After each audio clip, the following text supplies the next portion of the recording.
Por más de 2 décadas, religiosamente cada jueves, mi mujer visitaba la sucursal bancaria. Jamás cuestioné sus motivos. Le entregué mi confianza absoluta y cada centavo que gané con el sudor de mi frente edificando la infraestructura de este estado. Imaginaba que guardaba un fondo para la vejez o socorría a los necesitados. Fui un completo estúpido. Su fallecimiento, la semana pasada, destapó una realidad que me heló la médula. La compañera de mi vida ocultaba una existencia paralela detallada minuciosamente en una libreta de tapas azules. Aquel secreto amenazaba con demoler los cimientos de mi linaje. Antes de revelarte el contenido de esas páginas y cómo logré que mi propio vástago maldijera su nacimiento, suscríbete. Si alguna vez tu instinto te gritó que te mentían, apoya este relato. Dime desde qué rincón del mundo me escuchas. Soy Tomás Benítez, 80 años a mis espaldas. Dediqué mi existencia a verter hormigón y fundir vigas. Reconozco una falla estructural antes del colapso. Sin embargo, bajo el diluvio, en el camposanto Colinas del Roble, fui ciego a la fractura más grave. La tormenta transformaba la tierra, rojiza de Georgia, en un pantano resbaladizo junto a la fosa abierta. Clavé la vista en el ataúd de caoba, que encerraba a mi esposa. Deseaba aullar, desplomarme contra el suelo, pero mi sistema colapsó. Me quedé rígido, insensible, aferrando el mango del paraguas hasta blanquear mis nudillos. A mi flanco permanecía Diego, mi hijo, 62 años, gerente intermedio de logística. Aquella mañana protagonizaba una actuación digna de un premio. Sollozos teatrales, hombros convulsos y un pañuelo de seda para secar lágrimas incesantes. Para el espectador casual, era la viva imagen de la desolación filial, pero mi oficio es la construcción. Analizo puntos de carga y detecté una anomalía. Cada vez que alzaba la mano, el puño de la camisa retrocedía milimétricamente. Allí brilló el oro. No era baratija, sino un Rolex. Submariner macizo. Conozco el precio de la calidad. Esa pieza ronda los $30,000. Observé cómo el agua resbalaba por el metal precioso. Diego factura 60,000 anuales, vive ahogado por su hipoteca y maneja un coche alquilado. Yo pago el colegio de sus hijos. ¿De qué pozo sacó 30,000 para ese lujo? Yo no financié ese capricho, y Marta, en teoría, carecía de esa fortuna. Percibió mi escrutinio. La máscara de dolor se esfumó un instante, revelando una mirada gélida de tiburón. Ocultó el oro de un tirón y reactivó el llanto de inmediato. Un frío sepulcral me invadió las entrañas. Mi instinto gritaba que los cimientos familiares estaban carcomidos. Regresamos a la residencia que levanté hace 3 décadas. Vigas maestras, chimenea de piedra, mi santuario, ahora invadido por desconocidos devorando aperitivos y murmurando frases hechas. Me atrincheré en mi butaca habitual a observar. Laura, mi hija, cargaba con el peso real, servía café y atendía a las visitas hasta el agotamiento. Diego, por el contrario, acechaba. Recorría la sala, tasando con la vista los cuadros y muebles, calculando su valor de liquidación. Al marcharse el último alma, Diego no ofreció consuelo ni preguntó por mi estado. Se plantó frente a mí, invadiendo mi espacio. «Papá, debemos discutir la logística», soltó con una suavidad ensayada y artificial. Lo miré con fatiga infinita. «Hoy no, Diego. Tu madre acaba de ser sepultada. Son trámites urgentes, papá», insistió sin tacto. «Entiende que el duelo te nubla el juicio. Necesito la llave del despacho de mamá». «¿Para qué?», inquirí con voz ronca. «Buscaré las pólizas de seguro», dijo inclinándose hacia mí. «El entierro y la quimioterapia cuestan una fortuna. Quiero organizar las deudas para liquidar los gastos». Al mirarlo a los ojos, mi hijo había desaparecido. Frente a mí solo había un desconocido, un extraño, calculador esperando su tajada. Ni siquiera me preguntó cómo estaba. Sin el menor gesto de consuelo, vino directo a mí y se acomodó en el taburete frente a mi sillón.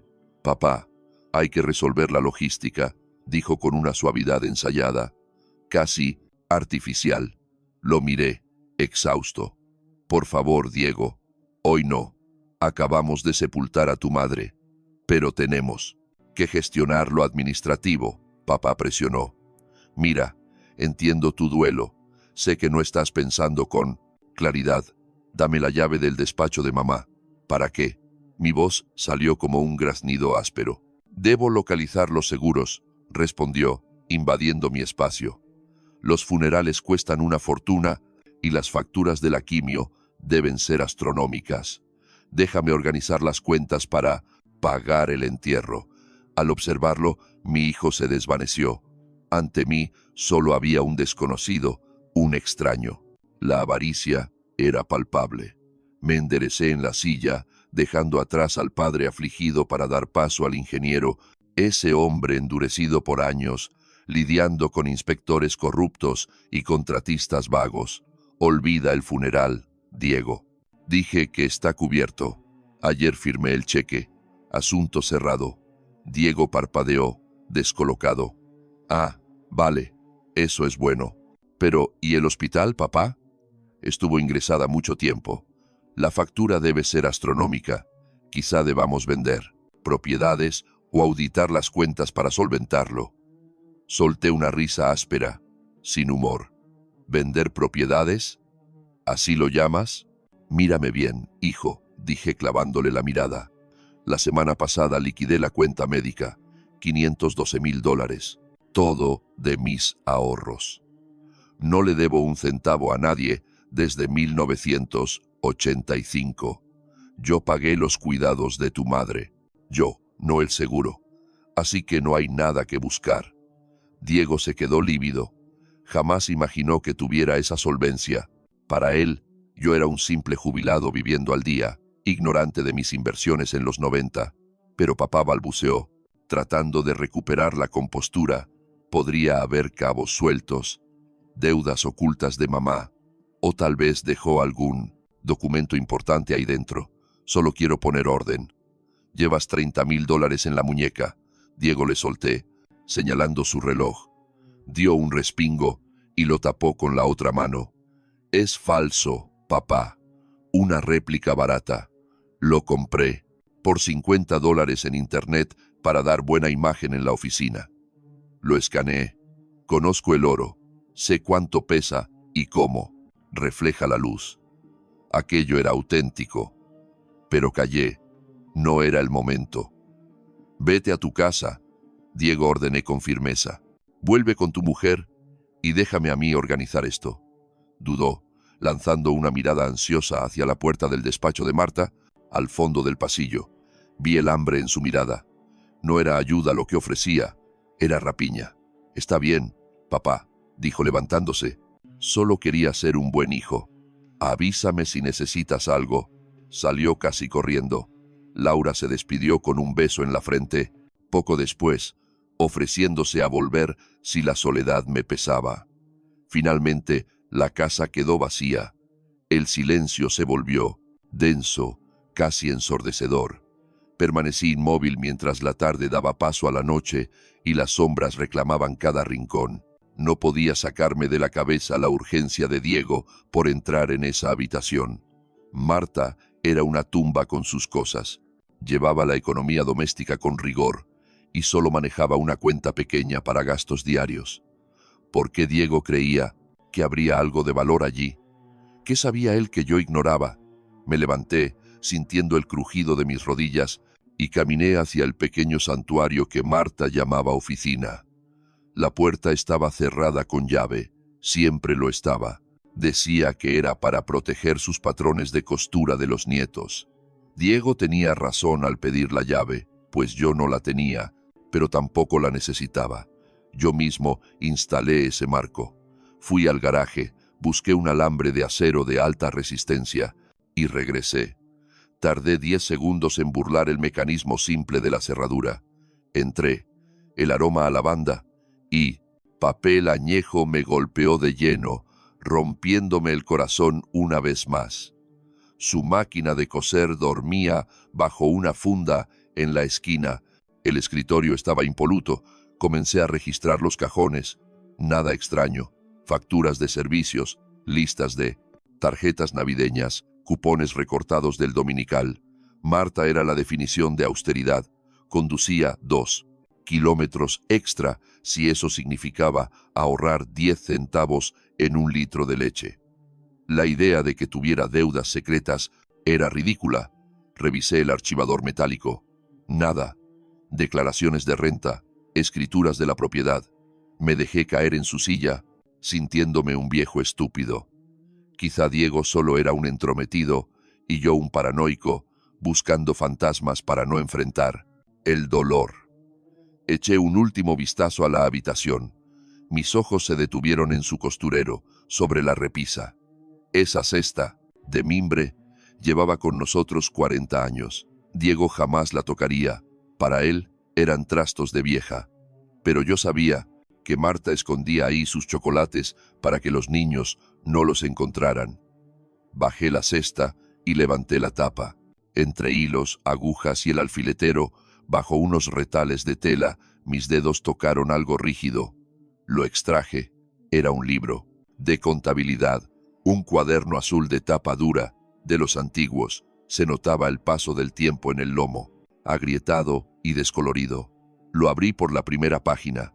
La fecha encabezaba la hoja, 14 de enero de 1984. Reconocí la caligrafía cursiva y elegante de Marta. Jueves, Banco Primera Nacional. Retiro, $1000. Fruncí el ceño. En el 84, eso era una fortuna. Era más de lo que yo ganaba en una quincena por aquel entonces. Pasé la hoja. 21 de enero de 1984, jueves, Banco Primera Nacional. Retiro, $1000. Continué pasando páginas, cada semana, cada jueves, durante décadas. Hice un cálculo mental rápido. 52 semanas al año por 40 años sumaban más de $2 millones. Las manos empezaron a temblarme incontrolablemente. Dejé caer el cuaderno sobre el escritorio.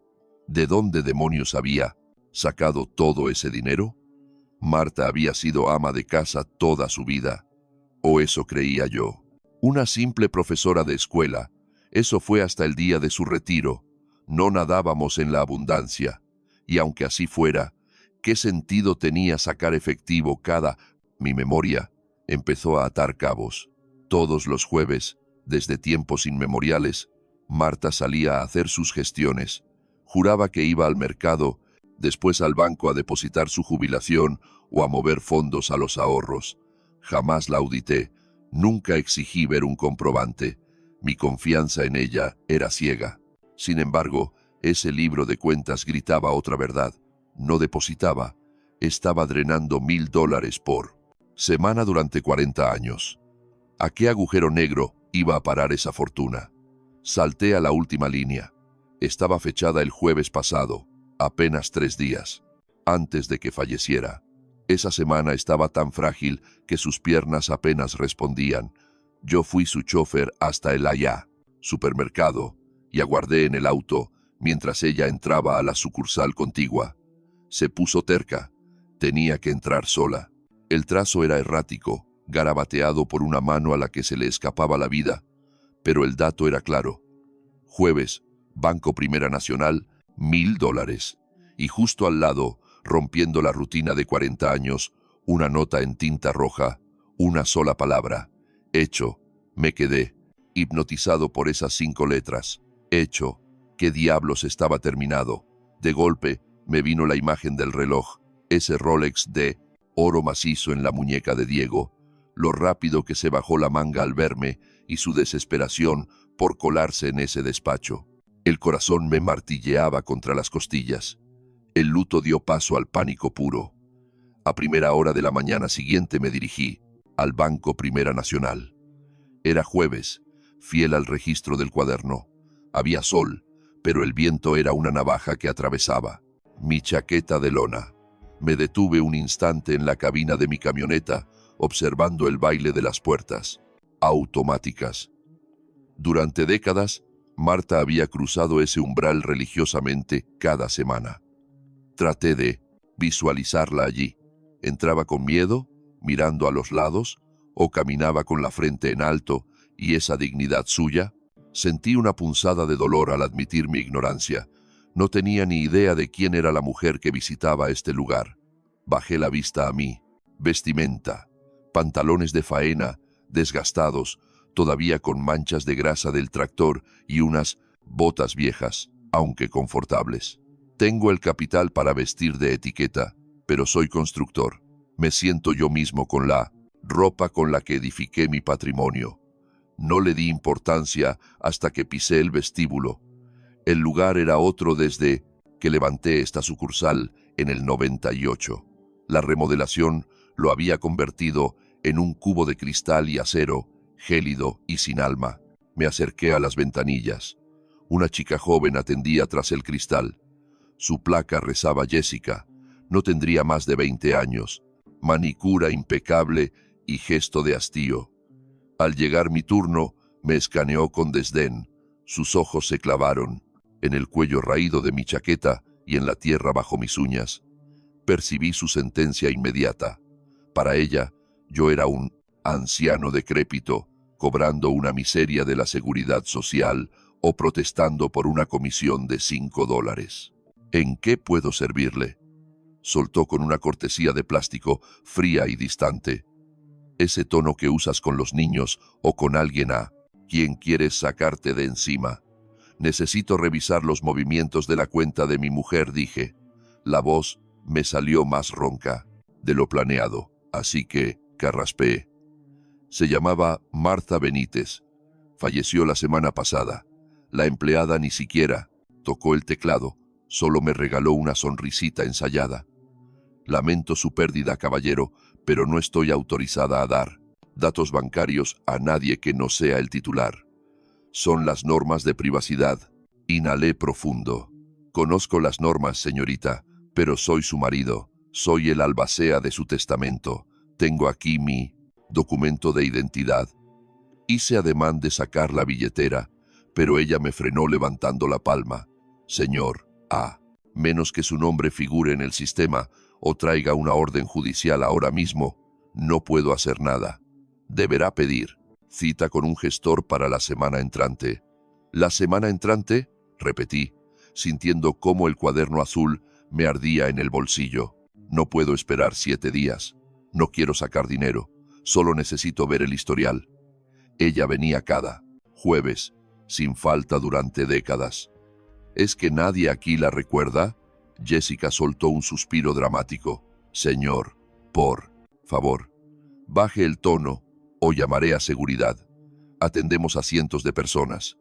No llevamos un registro de quién viene los jueves. Si no va a hacer una transacción, apártese y deje pasar. Sentí como la sangre se me agolpaba en el rostro. No era vergüenza, era pura ira. Recorrí con la vista el vestíbulo, el techo, la inmensa puerta blindada al fondo. Apunté hacia arriba, con mi dedo lleno de callos. ¿Ve esas vigas maestras, señorita? Ese acero que sostiene el techo lo soldé yo. Y esa bóveda de ahí, esa caja de hormigón armado, la vacié con mis propias manos. Yo construí este edificio cuando usted todavía usaba pañales, así que no me diga que me quite de en medio. Llame a su directora, traiga a la señora Gálvez. Los ojos de la chica casi se salen de sus órbitas. Iba a contestar, pero algo en mi mirada la paralizó. Presionó un timbre, oculto bajo la mesa, y se esfumó hacia las oficinas traseras. Segundos después, se abrió una puerta y apareció la directora. La señora Gálvez era una mujer rondando los 60, distinguida y perspicaz. Nos conocíamos de sobra, lo que sabía desde hacía 2 décadas. Escaneó a la empleada y sus ojos se posaron en mí. Su expresión dura se derritió de inmediato. Señor Benítez, dijo caminando hacia mí con la mano lista. Me enteré de lo de su esposa. Mi más sentido pésame. Pasó por alto mi vestimenta de obrero y me estrechó la diestra con fuerza. Se lo agradezco, señora Gálvez, contesté con voz ronca, pero necesito que me ayude. Esa chica dice que, sin una orden del juez, no puedo ver los movimientos que hizo Marta en todos estos años. La gerente fulminó con la mirada a la pobre Jessica, que se hizo pequeña contra el muro. Tranquila, Jessica, don Tomás es de la casa, déjanos a nosotros. Me llevó hasta su oficina privada. Al entrar, el silencio nos envolvió, rodeada de títulos enmarcados y retratos de familia. Me señaló una butaca de piel, clausuró la entrada y ocupó su lugar tras la mesa. Parecía agotada, y noté cierta vacilación en su lenguaje corporal, que no era habitual en ella. Tomás susurró, rompiendo el protocolo. Sabía que acabarías aquí. Leíla, esquela en el diario. Marta era un ángel, una mujer excepcional. Bajé la cabeza, luchando por tragarme las lágrimas. Lo era, señora Gálvez. Mire, hallé una libreta escondida. Marta anotaba todo. Venía al banco religiosamente, cada jueves sin falta. Según sus notas, movía $1000 en cada visita. La cara de la directora se volvió una máscara de póker. Se acomodó los lentes. Tengo que saber el total, insistí. Necesito entender para qué guardaba tanto. Era para los Sida. Chicos, caridad. Diego piensa que debía dinero, pero eso es imposible. La mujer soltó un suspiro profundo, se volvió hacia su computadora y escribió rápido. El repiqueteo en el teclado resonaba como disparos en la habitación quieta. Tomás habló finalmente, casi en un susurro. Marta no compartía esta cuenta contigo. Era privada, un fondo de inversión abierto en 1984. Exactamente el mismo año que iniciaban sus anotaciones. Vale, me incliné sobre el escritorio, ansioso. ¿De cuánto estamos hablando? Ella vaciló. Revisó el monitor y después clavó en mí una mirada cargada de pena. Detesto que me tengan lástima. Señor Benítez, el remanente actual es de $1450. Me quedé de piedra. Fue como si el piso se abriera bajo mis pies. ¿1450? Balbuceé. No puede ser. La libreta tiene miles de registros, semana tras semana, por décadas. Deberían ser millones. Señora Gálvez, ¿dónde metieron la plata? Ella rotó la pantalla hacia mí. Entrecerré los ojos tratando de descifrar las columnas numéricas. Lo estás interpretando mal, Tomás, dijo Clara con suavidad. Marta no venía a depositar fondos. ¿Cómo que no? Pregunté, totalmente perdido. Estaba sacando dinero, aclaró con paciencia. Cada jueves recibía la transferencia automática de su jubilación docente y una renta vitalicia, heredada de sus padres. Y cada jueves venía a Ventanilla y retiraba $1000 en billetes. La oficina comenzó a girar a mi alrededor. Retirar. Tartamudeé. ¿Pero a dónde iba ese dinero? Si no está en el banco, ¿quién lo tiene? Nosotros siempre asumimos que era para ti, confesó la directora, o para mantener la casa. Siempre exigía billetes de 100. Metía el sobre en su cartera y se iba. Jamás falló un solo jueves. Me desplomé en el asiento, como si hubiera recibido un puñetazo. No estaba guardando nada. Se estaba vaciando. Por 40 años, mi mujer fue consumiendo su pensión y herencia, convirtiéndolas en humo, y seguro no era para mí. Yo cubrí la hipoteca, los autos, el mercado, todo. Su dinero, en teoría, era para sus gustos, su colchón de seguridad. Espere un momento, dije con la cabeza a 1000 por hora. La semana pasada, antes de fallecer, estaba fatal. Señora Gálvez, apenas si podía caminar. Yo la traje, la vi cruzar esa puerta. Sí, vino, asintió con tristeza. Tenía muy mala cara. Le ofrecí ayuda a Tomás, pero se negó. Se arrastró a la caja y sacó los últimos $1000 disponibles del mes. Temblaba tanto que el sobre se le resbaló 2 veces. ¿Por qué?, susurré al aire. ¿Por qué hacer eso? Se estaba muriendo y lo sabía. ¿Para qué diablos necesitaba $1000 en efectivo 3 días antes de su final? La directora se quitó los lentes. No tengo idea, Tomás, pero hay un detalle. Ese día no guardó el dinero en la cartera. ¿Y qué hizo? Pregunté alarmado. Usó la salida trasera, explicó. La que da al parking del personal. Es más discreto. Por norma, no dejamos que los clientes pasen por ahí, pero con Marta hacíamos la vista gorda por su salud. Le di las gracias a la señora Gálvez, me levanté con las piernas temblando y crucé el vestíbulo como un sonámbulo. Mi mente era un torbellino. Marta no estaba amasando una fortuna, estaba pagándole a alguien 1.000 a la semana, 52.000 al año, más de 2 millones durante todo nuestro matrimonio. Llevaba 40 años soltando efectivo y se aseguró de hacer ese último pago, incluso en su lecho de muerte. ¿Quién tenía tanto poder sobre mi esposa? ¿Quién obligaría a una mujer moribunda a arrastrarse al banco para entregar un sobre? Caminé hasta mi camioneta. La lluvia había vuelto a caer con fuerza. Me senté tras el volante y me quedé con la mirada perdida. Pensé en la libreta azul, pensé en la palabra resaltaba en tinta escarlata, liquidado. Sin importar la naturaleza de la deuda o del chantaje, todo había terminado con su muerte. O, tal vez ella logró saldar la cuenta justo antes del final. Sentí una ira gélida bullendo en mis entrañas, desplazando el dolor y la confusión del duelo. Alguien la había orillado a esto. Alguien la había desangrado económicamente. Encendí el motor con furia. No pensaba volver a casa aún. Iba a descubrir quién la citaba en aquel aparcamiento trasero y, juro por Dios, que ese bastardo necesitaría ayuda divina cuando pusiera mis manos sobre él.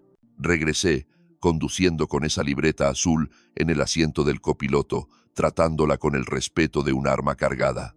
La lluvia se había transformado en una llovizna persistente que se fundía con el ambiente plomizo dentro de la cabina. Apreté el volante hasta que mis nudillos palidecieron, pero mi mente viajaba a 100 por hora. La imagen se repetía en bucle. Aquella palabra en rojo, liquidado. Visualizaba el saldo, $1,450, y aquel destello dorado en la muñeca de mi propio hijo. Exigía respuestas inmediatas. Me detuve frente a nuestra vivienda, que ahora se sentía obscenamente inmensa y desolada sin la presencia de Marta. Fui directo a la cocina, descolgué el teléfono fijo y marqué primero a Laura. Respondió casi al instante, con la voz quebrada por el mismo luto que yo cargaba. Le pedí que viniera a cenar. Luego, marqué el número de Diego. Su tono era desconfiado. De inmediato indagó si ya había hallado las pólizas del seguro. Le ordené que viniera, mintiéndole sobre haber comprado un balde de pollo frito y no querer cenar en soledad. Sabía que era una farsa, pero funcionaría. Él rastreaba el dinero, como un sabueso hambriento, y no desperdiciaría ninguna excusa para volver a husmear en la propiedad. Una hora más tarde, estábamos reunidos en la mesa de roble del comedor. Nada de vajilla fina. Comíamos en platos desechables. Solo mis 2 vástagos y yo.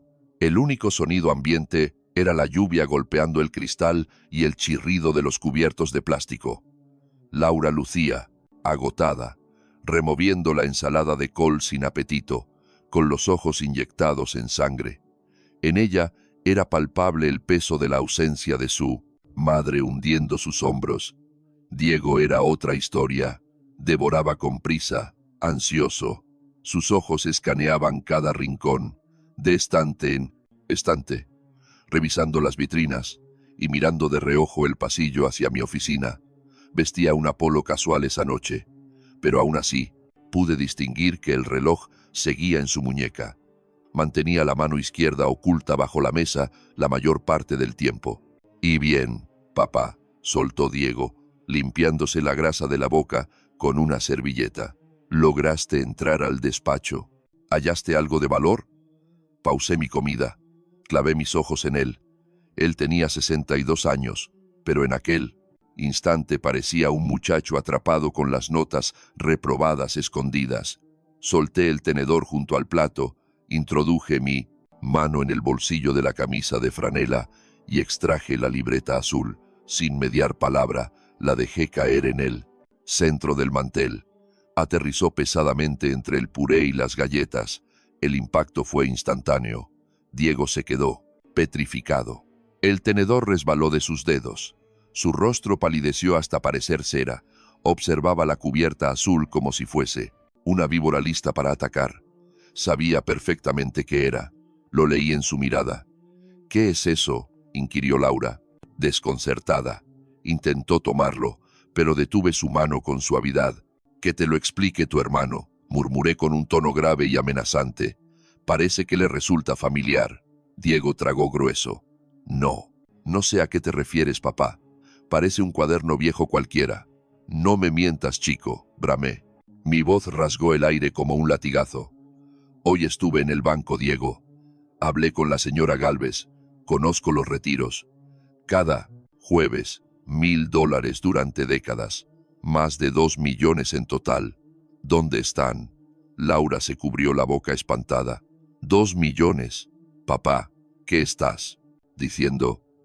Mamá, no tenía esa fortuna.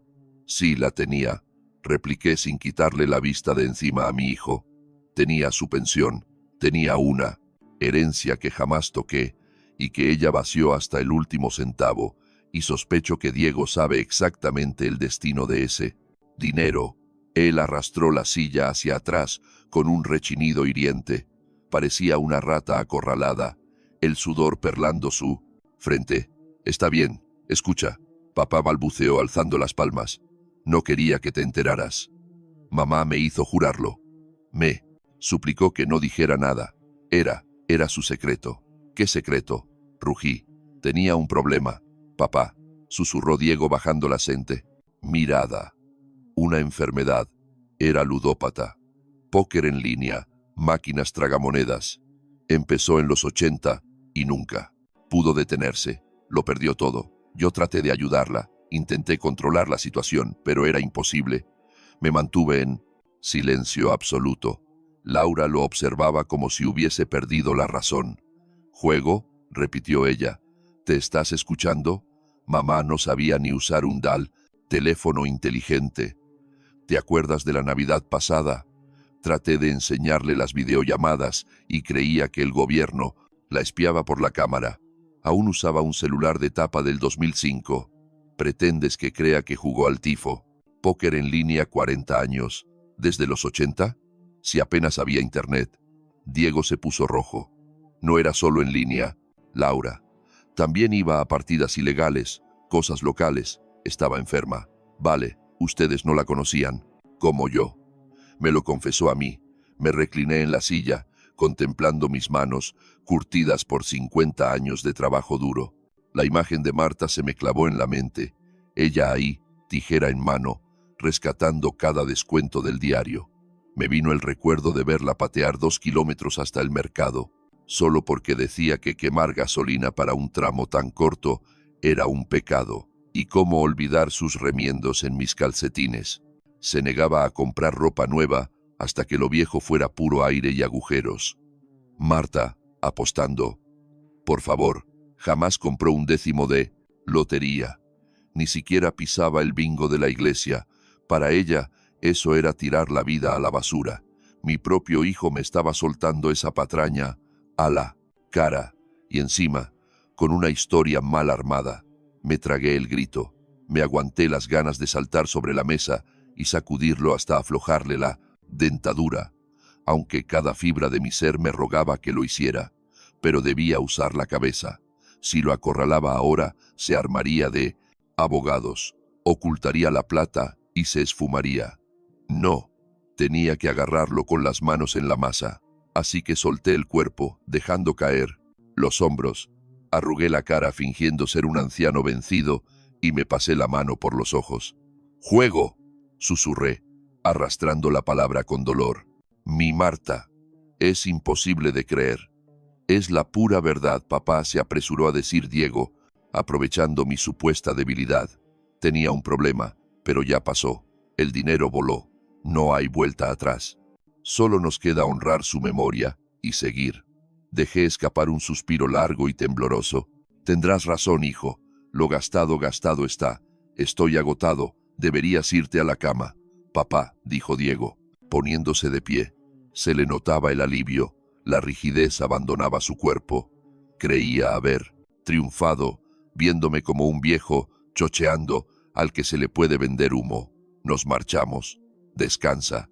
Laura me lanzó una mirada llena de dudas. ¿Estás seguro, papá? Esto no cuadra para nada. Todo bien, hija, le aseguré, con una palmadita cariñosa. Tu hermano sabe lo que dice. El pasado no se toca. Vete a descansar y dale un beso a mis nietos. Los guié hasta la salida. Diego casi sale corriendo hacia el auto, ni se molestó en mirar atrás. Laura me dio un abrazo fuerte, prometiendo volver mañana. Me quedé plantado en el marco de la puerta, viendo cómo las luces rojas se las tragaba la oscuridad. Aguardé hasta que el silencio de la noche recuperó su lugar. Entonces me puse erguido. La fatiga desapareció de golpe. Empujé el dolor hacia un rincón oscuro de mis entrañas. Regresé a la cocina y descolgué el teléfono. No llamé a ningún banquero ni a la policía. Marqué un número que llevaba 5 años sin usar, pero que tenía grabado a fuego en la memoria. 4 tonos después, respondió una voz rasposa. ¿Sí? ¿Pedro? Habla Tom Benítez. Silencio. Escuché el clac de un mechero y una aspirada. Onda. Tomás, me enteré de lo de Marta. Lo lamento mucho. Era una santa mujer. Lo era.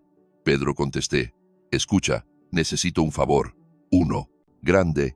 Y para hoy mismo. Ya colgué los guantes, Tomás. Lo sabes. Las rodillas me fallan y le pego mucho a la botella. Lo sé, interrumpí. Pero es un asunto familiar. Tiene que ver con la sucursal del banco que levanté en el centro. El Primera Nacional. Escuché cómo exhalaba el humo. ¿Qué necesitas? Las grabaciones de seguridad, dije. Específicamente, la cámara trasera que da al estacionamiento de empleados. Quiero todos los jueves del último mes. Y sobre todo, el de la semana pasada. Pides mucho, Tomás. Los bancos no sueltan eso así nomás. Ya lo sé, dije. Pero fuiste tú quien montó el sistema hace 3 años. Sé que todavía guardas los códigos maestros. Te llenaste la boca, contándolo en aquella partida de póker. Pedro soltó una risa seca. Buena memoria para un viejo. ¿Para qué la suría? ¿Quieres? Creo que alguien le estaba robando a mi mujer, respondí, y mi voz se tornó gélida. Creo que alguien la estuvo desangrando durante 40 años, y estoy casi seguro de quién es. Se hizo el silencio. Vale, Tomás, cae por mi casa en 20 minutos y trae una botella de whisky. Decente. Corté la llamada. Fui al mueble y saqué el Malta que reservaba. Para nuestras bodas de oro. Ya no habría celebración. Agarré las llaves y mi libreta azul.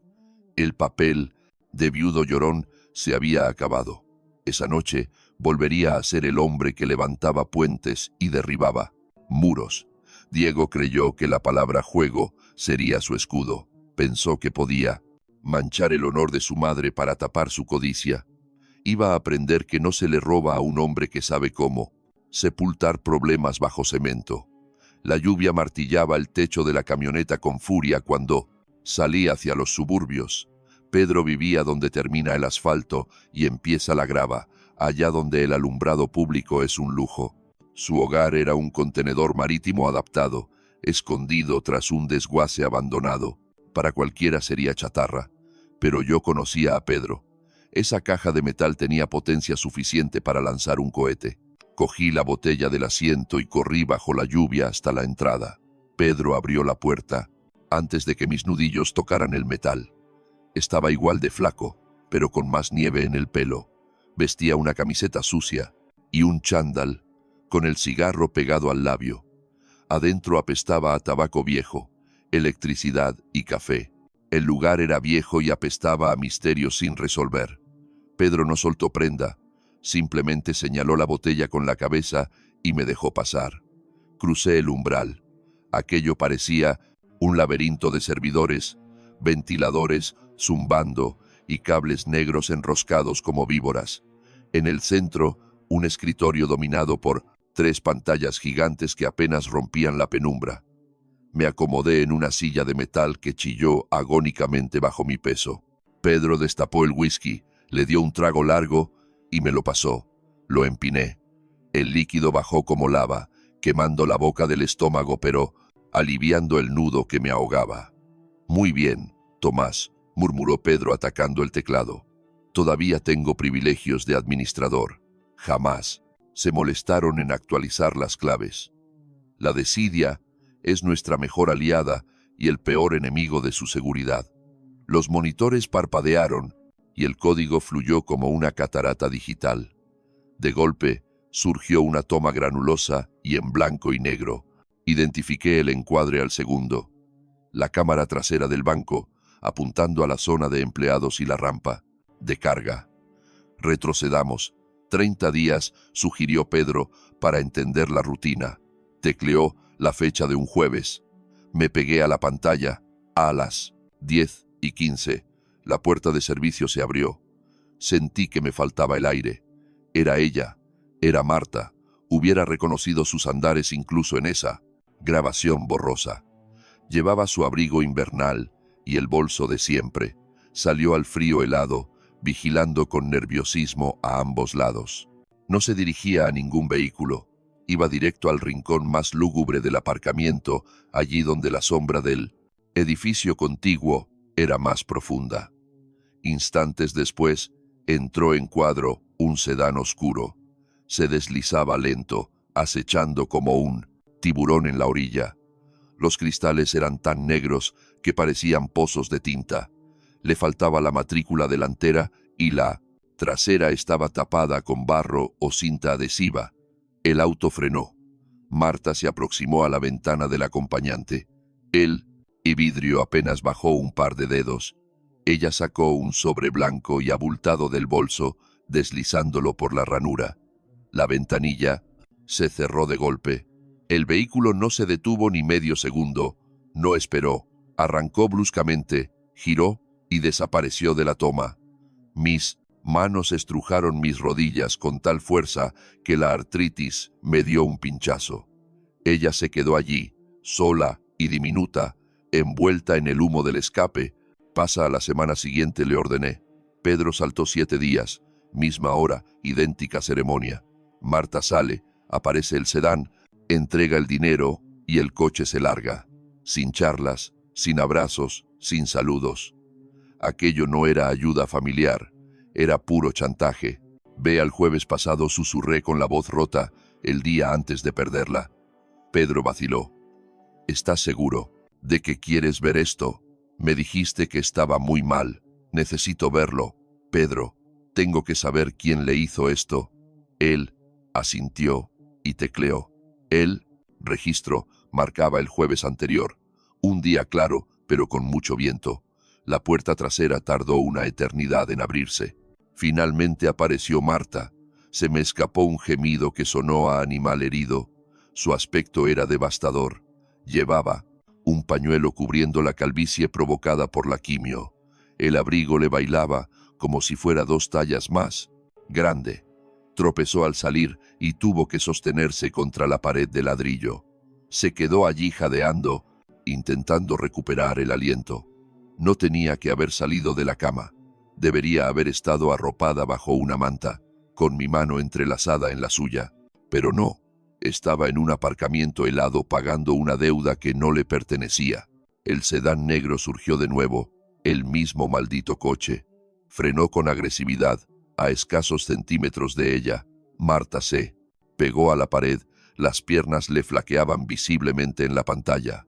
Buscó en su bolso con movimientos torpes y dolorosos. Sacó el sobre, se arrimó al auto y golpeó el vidrio, tal vez suplicando ayuda o un simple gesto de humanidad.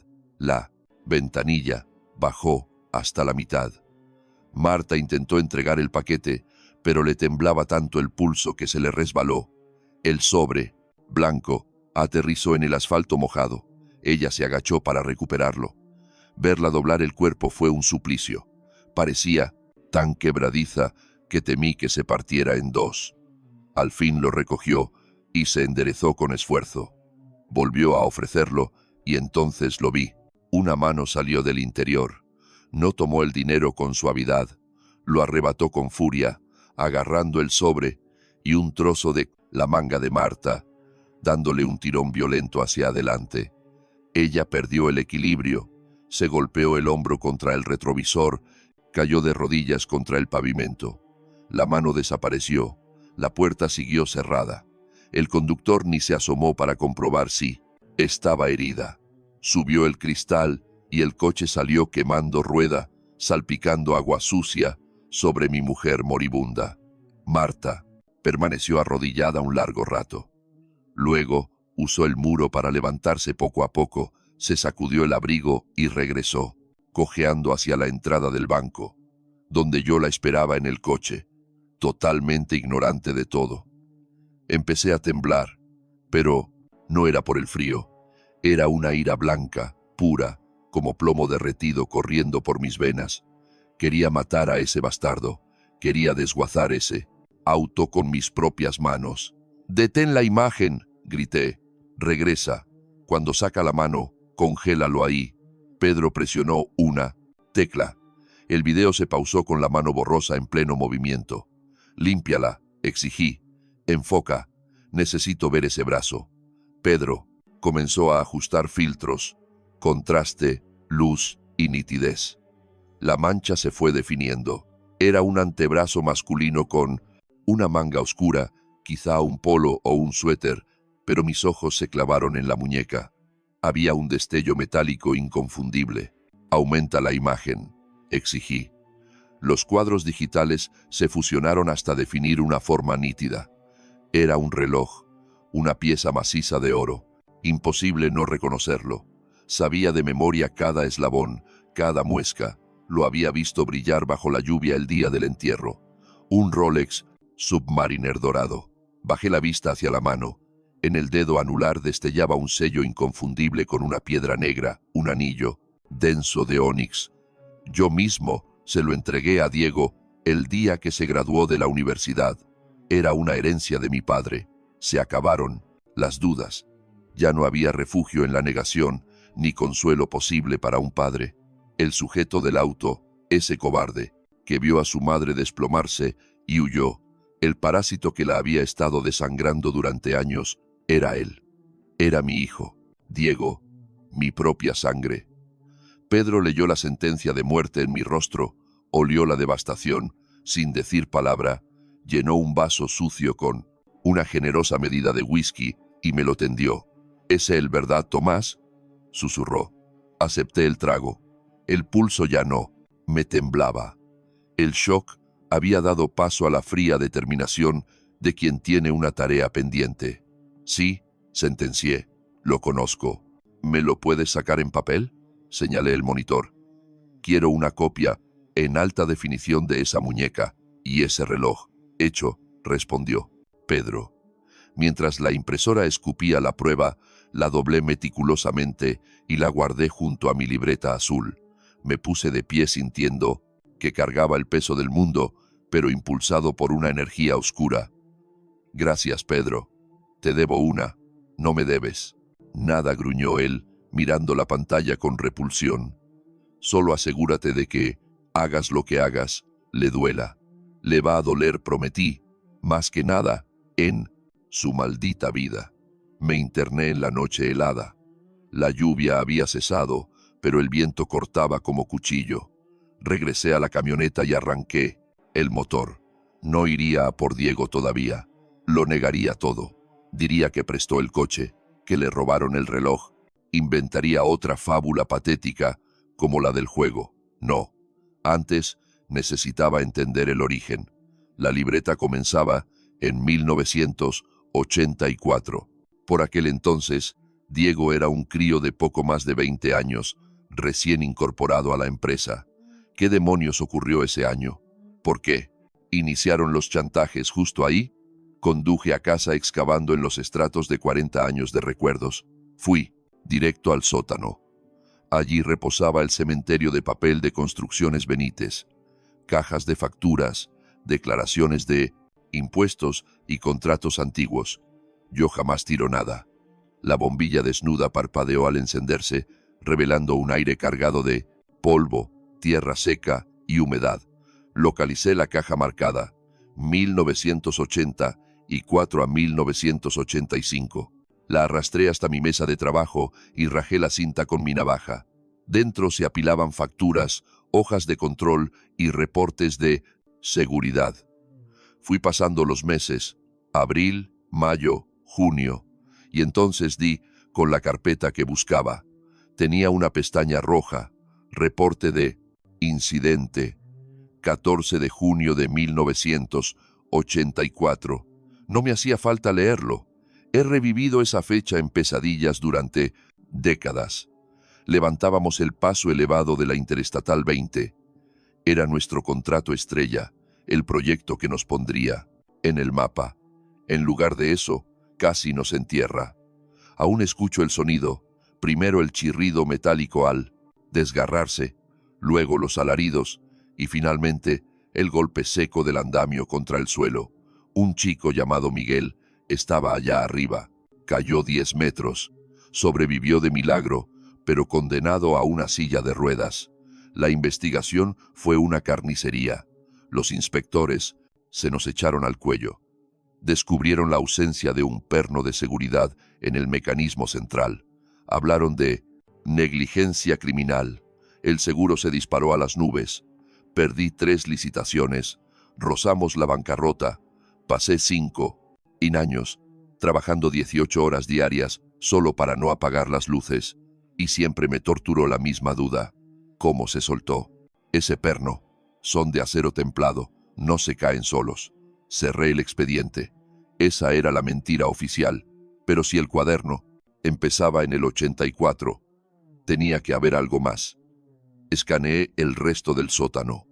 En un rincón, bajo una lona vieja, descansaba el baúl de cedro de la familia de Marta. Allí guardaba lo que era demasiado valioso para tirar, pero demasiado doloroso para ver. Ropita de bebé, retratos de parientes que murieron jóvenes. Retiré la lona. El aroma a madera luchaba contra el olor a moho. Había colchas y álbumes. Al rebuscar, mis dedos rozaron cuero. Era la vieja Biblia familiar, esa enorme, con el lomo quebrado y las letras doradas desvanecidas. Marta leía las escrituras cada noche, pero usaba una edición de bolsillo. Esta reliquia siempre estaba guardada. La saqué. Era pesada. Me acomodé en un taburete y la abrí sobre mis rodillas. Pasé las finas hojas, Génesis, Éxodo, Salmos, hasta que apareció. Escondido en el libro de Job había un sobre, nada especial, papel barato, amarillento por el paso del tiempo. Estaba cerrado y en el frente, con una caligrafía ajena, ponía un solo nombre, Marta. Rompí el sello con el pulgar, rasgando el papel con impaciencia. Dentro había una hoja de cuaderno doblada. La tinta, oxidada a un tono marrón, aún era legible. No era cursiva, sino letras de imprenta, mayúsculas, grandes y furiosas. Señora Benítez, vi lo que pasó en la obra. Me quedé hasta tarde. Vi a su hijo, Diego. Estaba borracho como una cuba. Jugaba en la cabina de la retroexcavadora sin saber lo que hacía. Él golpeó el soporte. Estaba en el andamio, lo vi todo. Quitó el perno, soltó una carcajada y salió huyendo. Fui testigo de cómo empujó a ese hombre al vacío. Si no quiere ver a su hijo pudrirse en una celda por intento de homicidio, y si desea evitar que su marido pierda la compañía y acabe en la ruina, me entregará $1000 en efectivo cada jueves, de por vida. Un solo pago fallido, y acudiré a la policía y a la prensa. Destruiré el apellido Benítez para siempre. Ni una palabra a Tomás. Si él se entera, yo también. La nota no tenía firma. Me quedé petrificado mirando el papel, con las letras bailando ante mis ojos. Diego, mi propio hijo, había provocado la desgracia. Mi hijo había dejado a un hombre postrado en una silla de ruedas. Apreté los párpados, forzando la memoria hacia 1984. Diego tenía 22 años. Era una época salvaje de fiestas, alcohol y madrugadas. Recordé la noche del siniestro. Llegó a casa blanco como la cera, tiritando.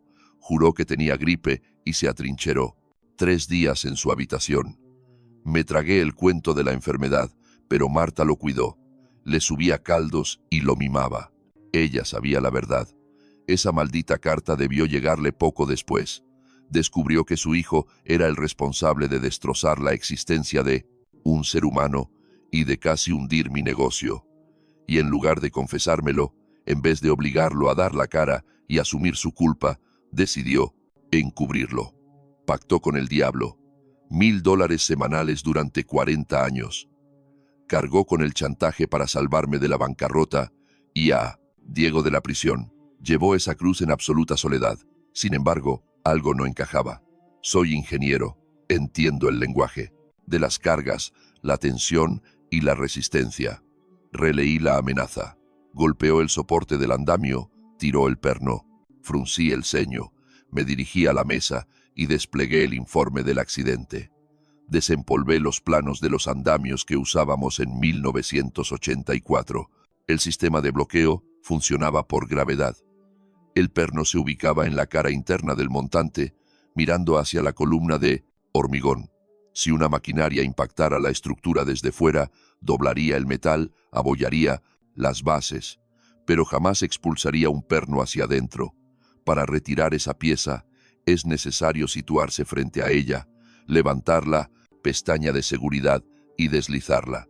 Eso no ocurre por el choque fortuito de una máquina, no lo hace un chico borracho desde una cabina de grúa. Alguien había mentido. La carta aseguraba: lo vi golpear el andamio, pero las leyes de la física lo desmentían. ¿Quién redactó? Eso sabía que Diego estaba ebrio en la obra, pero ignoraba la mecánica de los andamios. Aprovechó la coincidencia para incriminarlo. ¿Pero quién? ¿Quién tenía constancia de que Diego estaba allí y al mismo tiempo desconocía los detalles técnicos? ¿Quién nos guardaba tanto rencor como para desangrarnos durante 40 años? Estudié la caligrafía de nuevo. Esos trazos toscos me resultaban familiares. Las había visto 1000 veces en albaranes y partes de trabajo. Era la letra de mi capataz, Esteban Kowalski. Solo él poseía las llaves del recinto. Él firmaba los controles de seguridad y juró que todo estaba en orden al marcharse. Si Diego entró, Esteban tuvo que dejarlo pasar o verlo. Ya no trabajaba para mí. Se había jubilado hacía años y, según mis noticias, se pudría en un asilo de ancianos en otro condado. La rabia no me dejó esperar al sol ni pegar ojo. Agarré la carta, el cuaderno de notas y las llaves. Conduje 4 horas por carreteras secundarias hasta la residencia Los Pinos. Un edificio de ladrillo mediocre, cercado por una valla oxidada y hierbajos. El interior apestaba a lejía, a muerte y a resignación. Me registré en la entrada. La enfermera, sin despegar la vista del teléfono, señaló desganada hacia el pasillo del fondo. Lo encontré en una silla de ruedas frente a una ventana con vistas a un muro ciego. Él, capataz robusto, cuya voz tronaba sobre el rugido de la maquinaria, se había consumido hasta ser un saco de huesos envuelto en una chaqueta sucia. Tenía la boca desencajada y la mirada vacía. Esteban, pronuncié, plantándome delante. Ni se inmutó. No sabía si me escuchaba. Esteban. Soy yo, Tomás Benítez. Sus párpados aletearon y giró el cuello con dificultad. Su memoria tardó en cruzar la neblina de la medicación y los años. Al fin, sus pupilas se dilataron. Benítez graznó con voz rasposa. Has envejecido. Todos lo hemos hecho, Esteban. Arrastré una silla de plástico y me senté cara a cara. El tiempo apremiaba y no sabía cuánta lucidez le quedaba. Necesito preguntarte por el 84, la I-20, el derrumbe, pestañeó. Eso queda lejos. Mala época. Sí, fue un desastre, repliqué, pero no es La historia que le contaste a mi mujer. Saqué el papel amarillento del bolsillo y lo desplegué ante sus narices. Su vista se clavó en aquellas mayúsculas. Percibí el miedo y tras él un destello del antiguo Esteban. Yo no escribí eso, masculló esquivando mi mirada. No me vengas con cuentos, Esteban, solté con dureza. Conozco tu letra, la he leído durante 20 años. Tú escribiste esto. Convenciste a Marta de que Diego causó el accidente. Le dijiste que lo viste sacar el perno. La has estado exprimiendo con $1000 semanales durante 40 años. Empezó a negar frenéticamente, aferrándose a los reposabrazos. No sé de qué me hablas. Soy un viejo inútil. Déjame en paz. Nos robaste, Esteban. Saqueaste a mi familia. Me viste dejarme la piel para pagar los seguros, mientras tú, según esta carta, recibías un sobre cada jueves. Se calló, tensando la mandíbula. Jugaba a hacerse el senil. Me incliné hacia él, oliendo a café rancio. Huele a podrido. Escucha bien.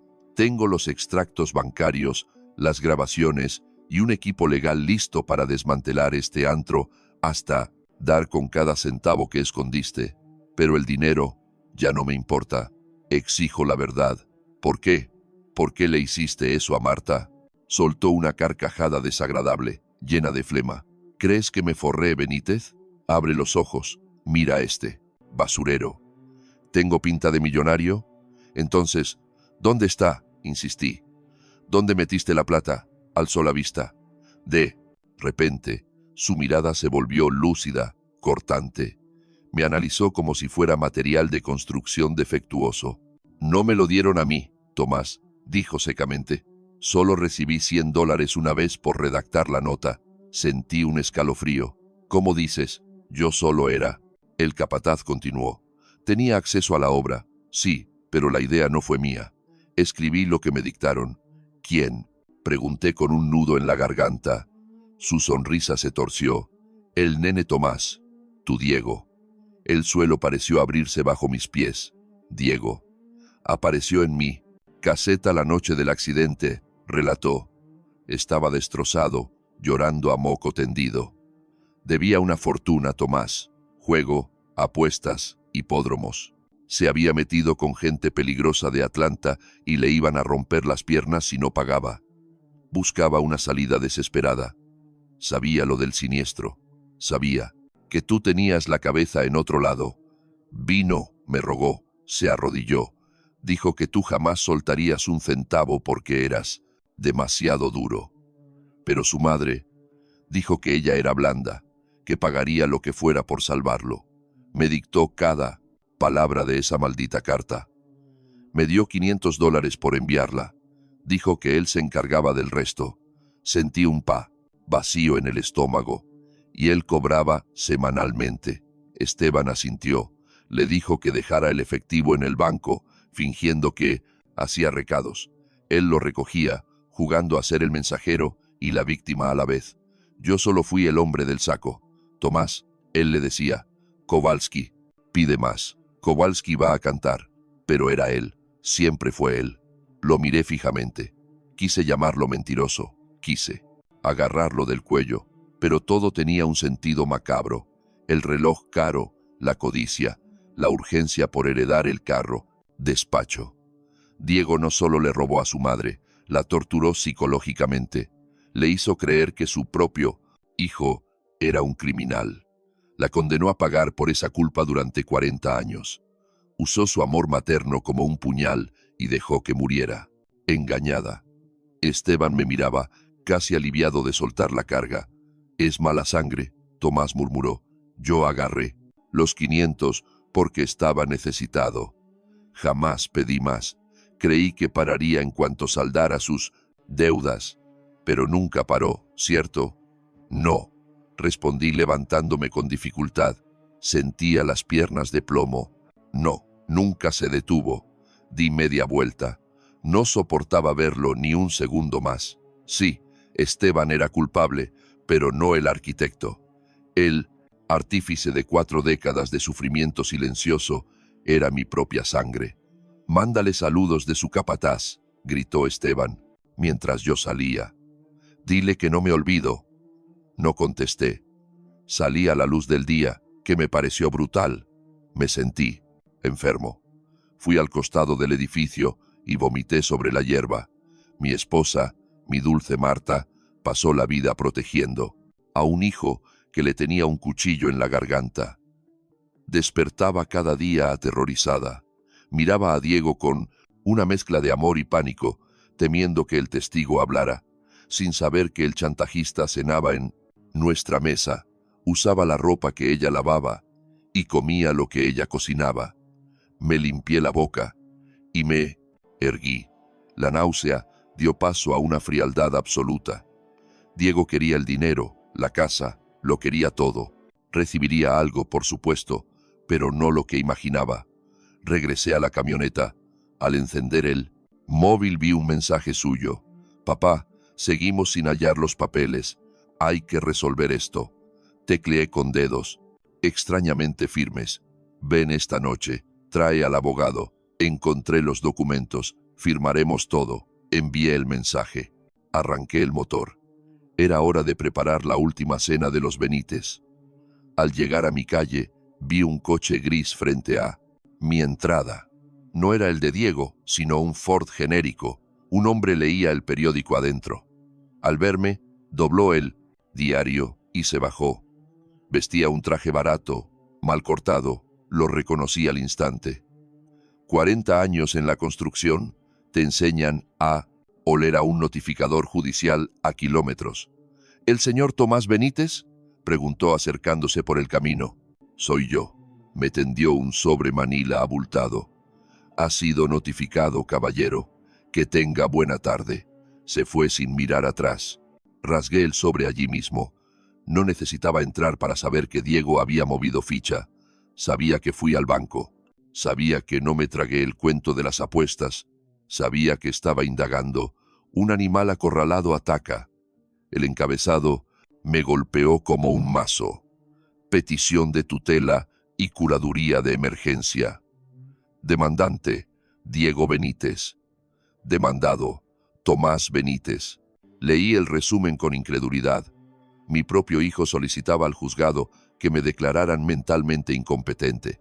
Alegaba que la muerte de mi esposa me había causado un brote psicótico, que sufría delirios paranoides y demencia senil severa, que estaba dilapidando el patrimonio familiar en investigaciones absurdas y que representaba un peligro para mí mismo y mis finanzas. Exigía el control inmediato de mis bienes, cuentas, inversiones y propiedades. Quería ser mi tutor legal. Si ganaba, tendría la potestad absoluta para frenarme, destituir a mi defensa, sepultar la evidencia, recluirme en un asilo y sedarme hasta el punto de que la locura fuera real y perdiera el control sobre los 5 millones de dólares de mis ahorros de toda la vida. Ingresé a mi hogar en penumbras y tomé asiento en el comedor de diario para examinar su testimonio legal. Aquel documento era una joya de falsedades aderezadas con hechos verídicos.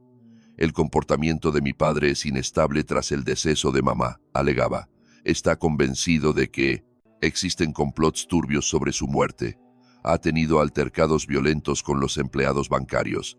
Se esfuma por horas sin notificar su paradero. Dilapida fortunas en investigadores privados cazando quimeras. Sostiene que mi madre ocultaba una existencia paralela. Me aterra que caiga en la ruina. Era una jugada brillante, perversa, aunque astuta. Utilizaba mis pesquisas sobre la verdad como evidencia de demencia senil. La citación judicial estaba programada para la mañana venidera, con carácter de urgencia. Disponía de menos de 12 horas. Pasé la noche en vela, me aseé, rasuré mi barba y vestí mi traje gris más elegante. Saqué brillo a los calzados hasta que parecían espejos. No pensaba pisar ese tribunal con la imagen del anciano desorientado que le convenía a Diego. El edificio de justicia del condado no me era ajeno. Yo personalmente vertí el hormigón de los cimientos durante la expansión en los años 90. Ascendí los peldaños, con la frente en alto, a pesar de que las entrañas me ardían de nervios. El recinto era reducido. No era un juicio penal, sino familiar, privado, callado y mortal. Diego ya ocupaba su lugar en el banco de la acusación junto a un letrado que yo no ubicaba, un sujeto con el cabello lleno de fijador y ropa de sastre costosa. Al notar mi presencia, mi hijo no esbozó sonrisa alguna. Exhibía una máscara de angustia genuina, la pose del vástago devoto forzado a tomar medidas drásticas por el bienestar de su progenitor. Tomé asiento en solitario en el lado de la defensa. No hubo margen para contactar a mi representante legal. Estaba desamparado. Ingresó el magistrado, el juez Hidalgo, un individuo joven, tal vez de 40 años. No sabía quién era yo, solo percibía a un anciano aislado frente a un descendiente inquieto. Diego dio su testimonio inicial. Su interpretación era digna de un galardón. Señoría, expresó con un temblor calculado en la voz. Amo a mi papá. Siempre fue mi ídolo. Pero tras el fallecimiento de mamá, se ha perdido. Alucina. Sostiene que ella era adicta al juego. Piensa que la extorsionaban.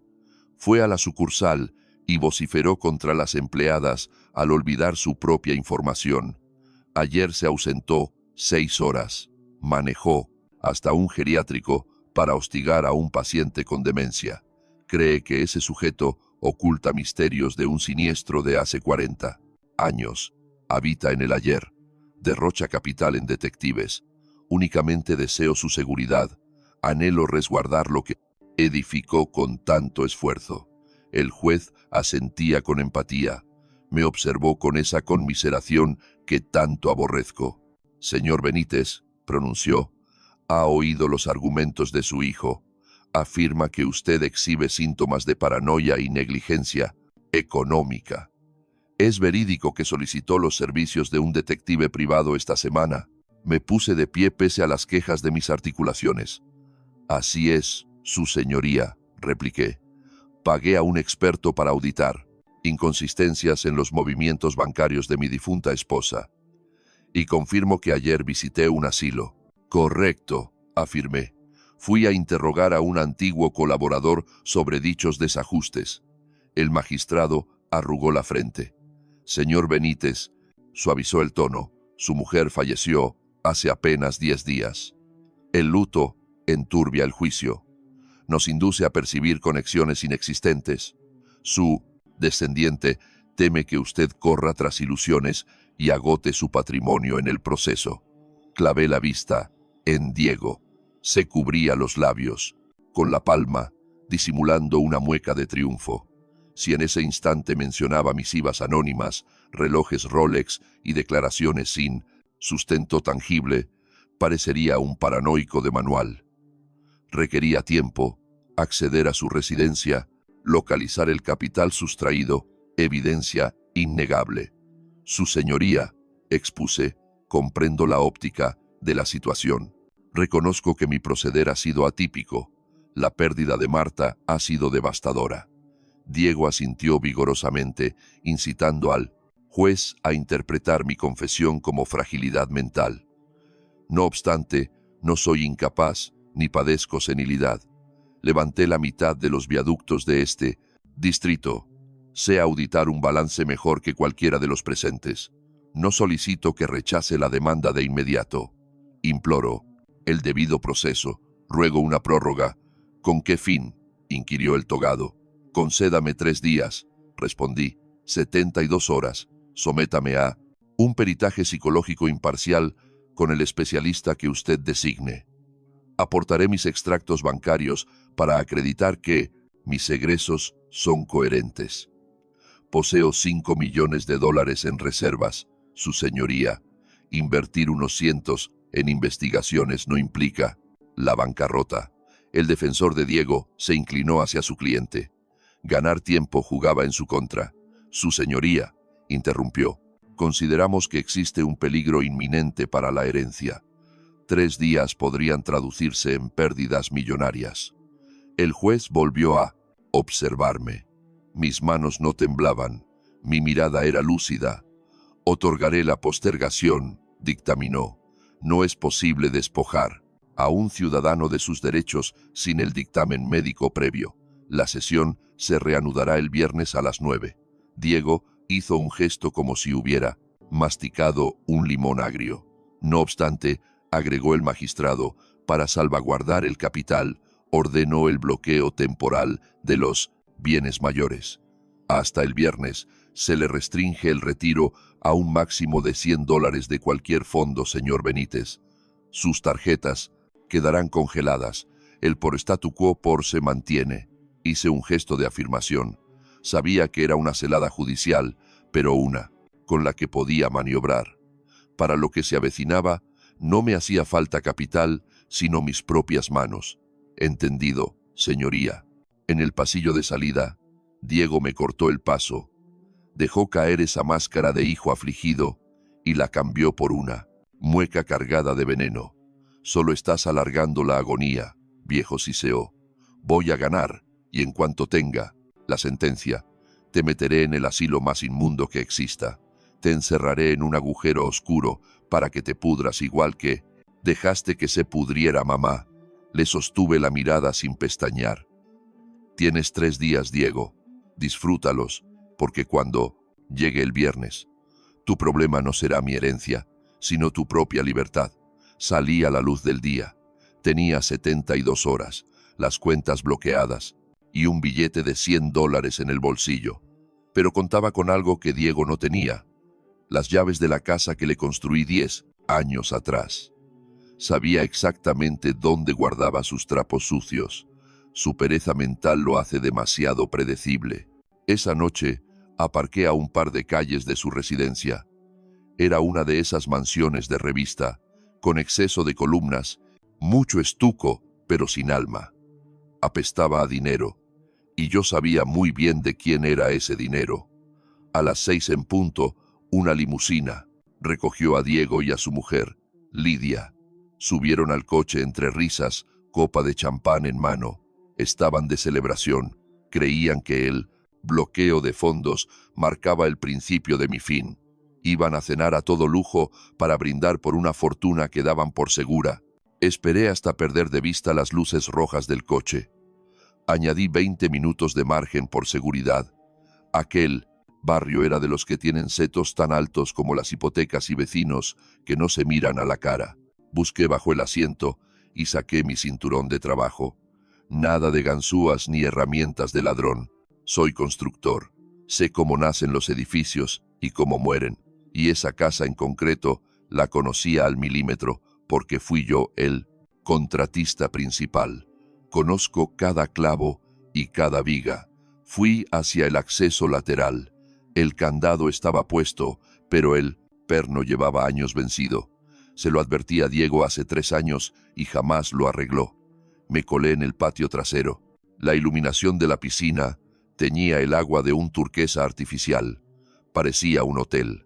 Me detuve frente a la puerta trasera. Madera maciza, cerradura de seguridad de 3 puntos, impenetrable para alguien con una simple palanca. Pero yo no venía a forzarla, yo la instalé. Cuando coloqué esa puerta, usé bisagras de latón pesado con remates decorativos visibles, porque Diego, por capricho estético, quiso que abriera hacia afuera. Le dije que era peligroso. Me contestó que yo era un viejo anticuado.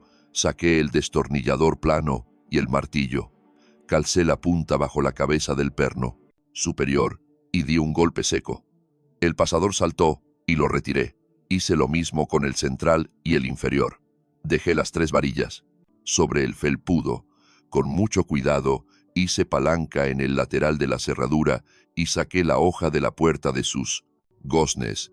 La sostuve en el aire para no rayar la fachada y la apoyé contra el muro. Estaba dentro, sin cristales rotos, sin alarmas sonando. Los sensores magnéticos estaban en el marco, no en la puerta. La casa olía a ambientador caro y a limpieza. Me sacudí las botas en la entrada. No quería dejar rastro todavía.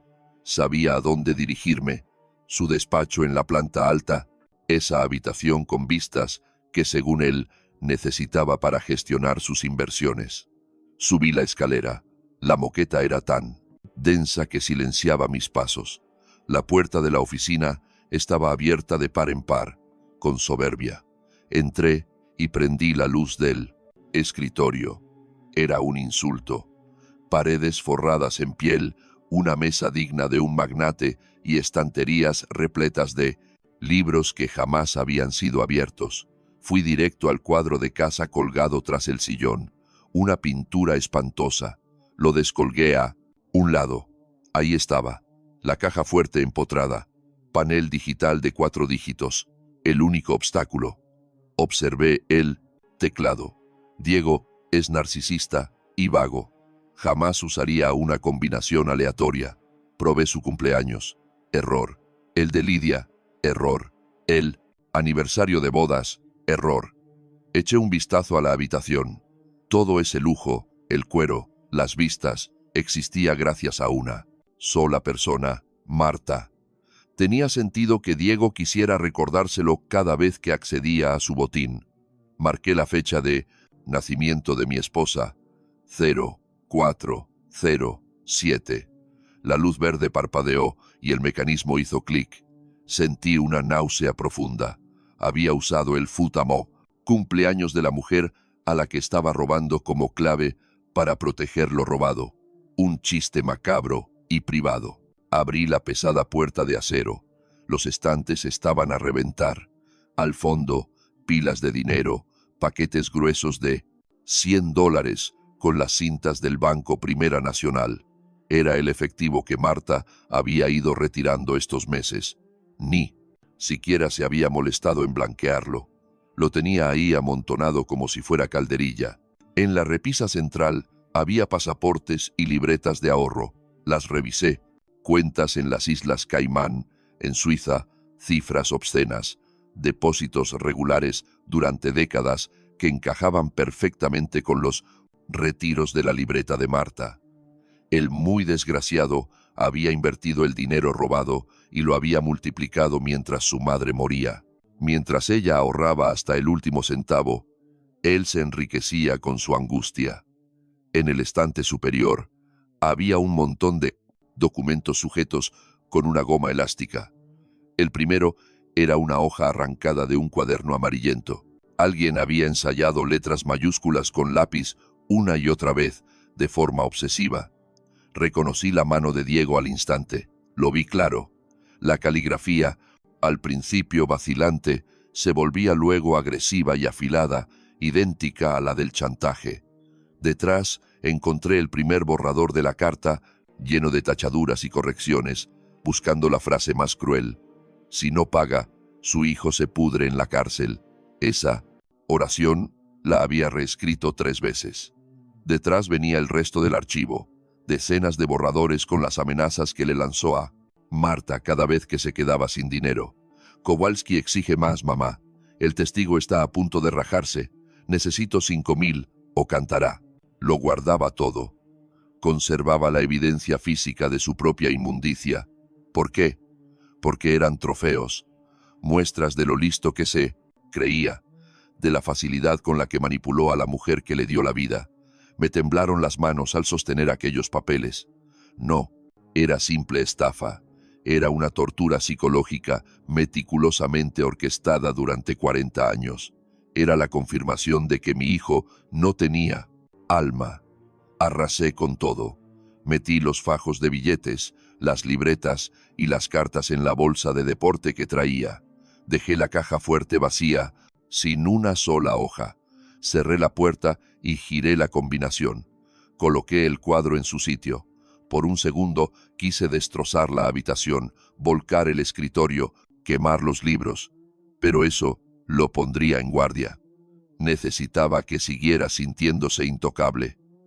Bajé las escaleras, con la bolsa al hombro, coloqué la puerta en su marco, ajusté las bisagras y metí los pasadores con 3 golpes secos, como si allí no hubiera pasado nada. Salí por el portón trasero y caminé hacia la camioneta.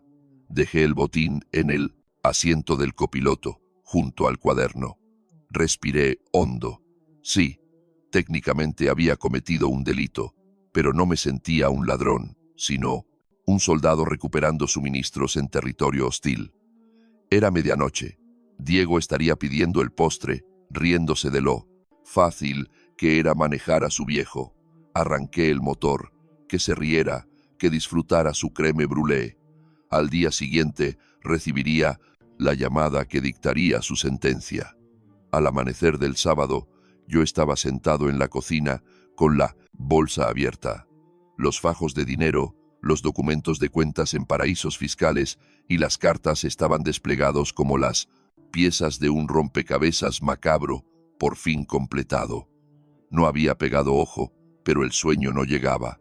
Sentía esa electricidad estática que precede a los grandes trabajos, cuando sabes que una vez que viertes el concreto, ya no hay vuelta atrás. Necesitaba un testigo. No podía hacerlo solo. Diego es un mentiroso patológico y lo podía, tergiversaría todo. Necesitaba a alguien que hubiera amado a Marta tanto como yo, alguien que viera la podredumbre antes de que yo hiciera arder la casa. Llamé a Laura. Eran las 6 de la mañana y contestó asustada, pensando en una desgracia. «Quiero que vengas, hija», dije con voz firme. «Ahora mismo, y sola. No le digas nada a tu hermano. ¿Te caíste? ¿Estás bien?» «Estoy bien. Solo ven. Es sobre mamá y el dinero». Llegó 20 minutos después, despeinada y en ropa deportiva. Al entrar y ver la montaña de dinero y los papeles sobre la mesa de roble, se quedó petrificada. Papá susurró. «¿Qué es esto? ¿Atracaste un banco?» No respondí con calma. «Tu hermano sí. Siéntate». Le serví café y le enseñé todo. El cuaderno azul, la foto del reloj de Purell, Diego bajo la lluvia y, lo peor de todo, le puse las cartas delante. La obligué a leer el borrador donde Diego ensayaba cómo amenazar a su propia madre. Vi cómo su incredulidad mutaba en horror y luego en llanto. La aterrorizó, sollozó. Laura. 40 años haciéndole creer que iría a prisión. Le robó la paz, le robó la vida, dije, y nuestro futuro. Este dinero es la pensión de tu madre, la herencia de los abuelos, cada regalo que nunca recibió, porque ella lo guardaba para el chantaje. Está todo aquí. Laura me miró con los ojos inyectados en rabia y dolor. «Quiero matarlo», dijo. No la contradije de inmediato. «No vamos a matarlo. Vamos a destruirlo legalmente, en público y para siempre. Pero necesito tu ayuda. Hoy te quedarás aquí. Serás mi respaldo». Acordamos el plan. Laura se escondería en la despensa grande, junto a la cocina, tras una puerta de rejilla que le permitiría ver y oírlo todo sin ser vista. Fui al garaje y traje un bote de gas pimienta para osos que guardaba por si aparecían perros salvajes. Se lo tendí. «Si intenta tocarme», le dije, «si se pone violento cuando salga la verdad, sales tú». «Le apunto a los ojos», dijo, apretando el bote con fuerza. La creí. Cuando ella se encerró en la despensa, preparé el escenario.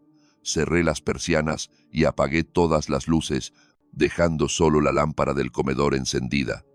Buscaba un ambiente opresivo, cerrado, como un confesionario. Luego hice la llamada. Era la actuación más importante de mi vida. Dejé caer los hombros, permití que la voz me temblara. Cargué en mi tono todo el cansancio y el duelo de esos meses. Marqué el número. «¿Bueno?», contestó Diego al primer tono. Sonaba animado. «Diego, hijo». Dejé escapar un sollozo ahogado. En la voz fingí derrota total. «No puedo más». No dormí anoche. La audiencia, los abogados, las peleas. Es demasiado. Soy un viejo, hijo. Estoy. El agotamiento en mi voz era teatro puro. Hubo un silencio denso al otro lado de la línea. Casi podía saborear su sonrisa triunfal. «Te lo advertí, viejo», contestó con esa voz empalagosa que usaba para manipular. «Ese estrés te va a fulminar el corazón. Necesitas delegar». «Quizás tengas razón», concedí, fingiendo derrota absoluta. «Estoy confundido. Persigo sombras. Solo anhelo que este tormento cese. Quiero paz y seguridad. Nada más. Tráeme los papeles», susurré con voz quebrada. «La tutela, La administración total. Lo que tengas preparado. Lo firmaré todo sin leer. Solo júrame una cosa. No me encerrarás en un geriátrico. Déjame morir en mi propia casa. Escuché cómo contenía un grito de euforia. Por Dios, papá mintió con rapidez. Jamás te haríamos eso. Solo queremos sanear las cuentas. Iré esta misma tarde. Llevo al notario Salgado para formalizar el traspaso. A las 7 en punto sentencié. No llegues tarde. Si me das tiempo para pensar, podría cambiar de opinión. Allí estaremos, prometió antes de colgar. Mis manos, lejos de temblar, estaban firmes como rocas. Ya casi termina, repetí para mis adentros. Dediqué la tarde a preparar la escena. Oculté el efectivo y los expedientes bajo el faldón de la mesa. Sobre el tablero desnudo, coloqué únicamente una pluma estilográfica de acero macizo, sin papeles, solo el instrumento de la sentencia. Me acomodé en mi sillón de la cabecera, esperando como un juez. El tiempo se dilató agónicamente. A las 6, Laura regresó y se encerró en la despensa en absoluto silencio. A las 6:58, luces altas barrieron la ventana. Portazos, carcajadas. Llegaban como buitres celebrando anticipadamente el festín con los restos de mi dignidad. El timbre rasgó el aire. «Pasad, está abierto», grité fingiendo decrepitud. Diego entró primero, enfundado en un traje azul de corte impecable. Lucía ese peinado engominado de tiburón financiero. Detrás, el licenciado Salgado aferraba su maletín con cara de estar allí solo por los honorarios. Lo más grotesco era lo que traía Diego en la mano, una botella de Dom Perignon. Venían a brindar sobre mi tumba financiera. «Padre», exclamó, al notar la penumbra del comedor. Ahorrando en la factura de la luz, soltó una risita nerviosa ante su propia broma. Depositó el champán en el aparador. «Luego celebraremos. Abogado, tome asiento». Salgado desplegó un grueso legajo sobre la caoba. El golpe seco de los documentos contra la madera resonó como un disparo. Era el único sonido en una atmósfera cargada de electricidad. Hojeé las páginas. La primera rezaba: acuerdo de incapacidad voluntaria, eufemismos legales, para despojarme de todo. Básicamente, le entregaba las llaves de mi vida, mi libertad y mi honor al hombre que tenía enfrente. Firma. Papá, la voz de Diego era seda, pero sus ojos gritaban urgencia y codicia. Pon tu nombre ahí y déjanos el resto a nosotros. Nos ocuparemos de las facturas, del mantenimiento, de las cuentas bancarias. Tú solo, dedícate a descansar. Confía en mí. Lo escruté. Su sonrisa mostraba demasiados dientes, demasiado falsa. Para él, yo ya no era su padre. El hombre que le enseñó a atarse los zapatos había desaparecido. Ahora solo era un obstáculo con fecha de caducidad. Empuñé la estilográfica. El metal estaba helado. La acerqué a la línea de puntos, vibrando no por miedo, sino por la furia contenida. Diego se inclinó hacia adelante, hipnotizado por la punta entintada, como una cobra ante la flauta. El abogado miró su reloj. Aburrido. Bajé la pluma hasta que la tinta manchó el papel con una lágrima negra. Me congelé. Alcé la vista lentamente. «¿Sabes, hijo?», dije con voz suave pero firme. «Pasé 40 años levantando edificios y aprendí que si construyes sobre una mentira, la estructura entera colapsa». Diego frunció el ceño, confundido. «¿De qué hablas?». «Firma ya», exigió. En lugar de escribir, deslicé mis dedos bajo el borde de la mesa, donde había pegado la grabadora horas antes. Arranqué el dispositivo y lo dejé caer sobre el contrato. «¿Qué demonios es eso?». La sonrisa de Diego se desmoronó. Presioné el botón de reproducción. La estática llenó la sala, seguida por la voz aguardentosa y grave de Esteban Kowalski. «Llegó a mi garita la noche del accidente», narraba la grabación. Lloraba, temblaba de pánico. Debía una fortuna a prestamistas. Me suplicó ayuda, me dictó la carta falsa, me obligó a testificar que lo vi manipular el perno de seguridad. Dijo que su madre taparía todo con dinero. Diego palideció de golpe mirando la grabadora como si fuera una granada activa. «Ella era blanda», continuaba la voz espectral. «Pagaría por salvar a su niño. Él cobró el seguro cada semana. Me hizo el monstruo, pero fue él. Siempre fue él. Dejé correr la cinta unos segundos más para que la verdad se le clavara en el alma como un puñal. Corté el audio. El silencio posterior pesaba más que 1000 gritos. Diego abrió la boca, pero no salió sonido alguno. El licenciado Salgado lo miraba con espanto, cerrando su portafolios lentamente. Comprendió que compartía mesa con un criminal. Me puse de pie, sin bastón, sin apoyo. Recuperé mi estatura completa. Volví a ser el hombre que cargaba vigas de acero. Clavé mi mirada en la suya. No solo le robaste el dinero, Diego, sentencié con frialdad, le robaste la vida. 40 años despertando con el terror de que su hijo acabara en prisión. 40 años de chantaje emocional, acostándose cada noche rezando para que nadie hablara. Intentó negar, balbuceando. Papá, ese viejo miente, está senil. No te atrevas. Mi puño impactó la mesa, haciendo vibrar la botella de champán. No me vuelvas a mentir, tengo todas las pruebas. Ahí estaba todo. Los extractos bancarios, las fotografías furtivas en el aparcamiento y las misivas de tu propio puño. Saqué el porto, bolso deportivo que ocultaba bajo la mesa, y lo vacié de golpe. Una cascada de billetes, libretas de paraísos fiscales y borradores de cartas sepultó los documentos de la tutela, dejándolos invisibles. Mamá se fue a la tumba engañada, creyéndote una víctima. Sentí las lágrimas quemándome las mejillas. Murió pensando que te salvaba. Gastó su último aliento arrastrándose hasta esa sucursal por ti. Creyó que eras un alma perdida buscando perdón. Qué equivocada estaba. No eres un pecador, Diego. Eres un monstruo. Una sanguijuela que se bebió la vida de la mujer que te parió. Diego observó la montaña de evidencia. Comprendió que la fiesta había terminado. Su sorpresa mutó en una mueca retorcida. Pánico puro. Sus ojos se clavaron en las cartas. Se abalanzó sobre la mesa, como una bestia herida. Todo ocurrió en un parpadeo. La vajilla voló por los aires. Las copas de champán estallaron contra el suelo. No venía. A por mí, iba a por los papeles. Quería devorarlos, tragárselos si era necesario. Dámelos, bramó. Son míos. Arrancó un bramo.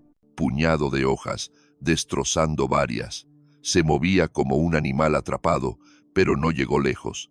La puerta de la alacena se abrió violentamente. Laura emergió. Había escuchado cada palabra, con el rostro empapado en llanto, pero la mirada de acero. Sostenía el gas pimienta con ambas manos, apuntando directo a sus ojos. «Aléjate de él», gritó. «Ni se te ocurra tocar a papá». Diego se quedó, petrificado con el papel a medio romper. La miró incrédulo. «¿Tú estabas ahí?», balbuceó. «Lo oí todo, Diego», dijo ella, acorralándolo. «Cada maldita palabra. Sé lo que le hiciste a mamá».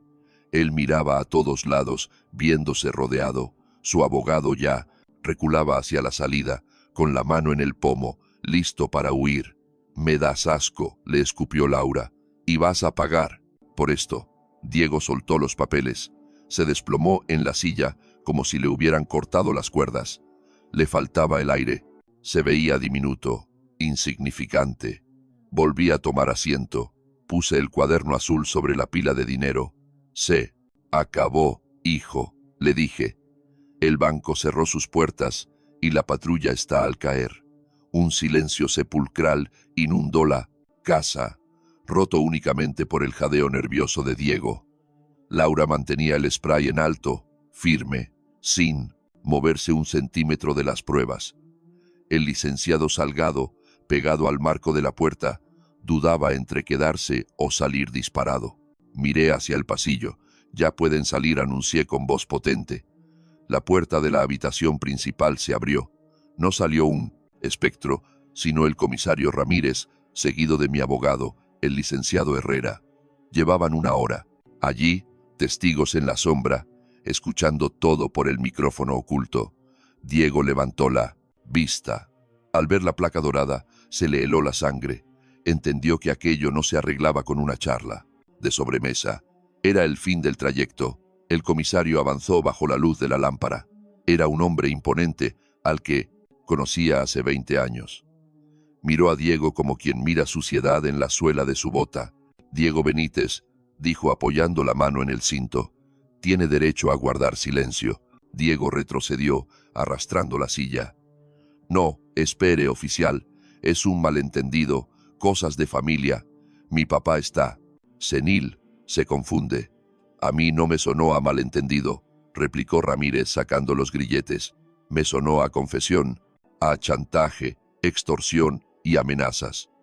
El licenciado Herrera dio un paso al frente con un expediente en mano. Fulminó al abogado de Diego, que intentaba volverse invisible. Y se pone peor, añadió Herrera con tono profesional. Tenemos los rastros de las cuentas en las Islas Caimán. Coinciden con los retiros de la señora Marta. Eso es, blanqueo de capitales y evasión fiscal. Hacienda ya está notificada.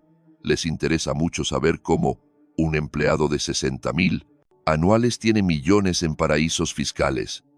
Diego miró a su propio abogado. «Haz algo», suplicó. «Páralos».